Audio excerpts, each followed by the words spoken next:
Bismillahirrahmanirrahim. Assalamualaikum. Selamat pagi. Hari ini 9 Mac,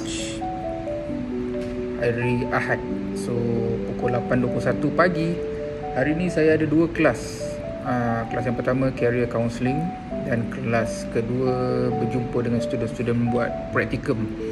So pukul 8.45 kelas saya akan mula untuk career counselling sampai pukul 11.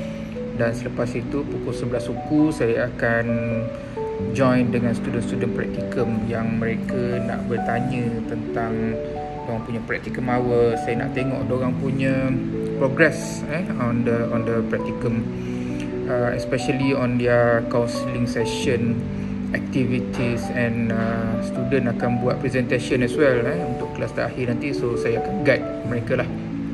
So hari ini kelas career counselling, kita akan masuk bab teknik in career counselling dan juga assessment in career counselling. So hari bulan puasa, alhamdulillah, seronok. Kita ada kelas bulan puasa ni dan harapnya student participate dalam aktiviti dalam kelas, dalam soal jawab dalam kelas. So inilah dia kehidupan seorang pensyarah. So kelas kita tak semestinya pada hari biasa macam saya, obviously di OUM kelas saya, kelas counselling pada hujung minggu, Sabtu dan Ahad.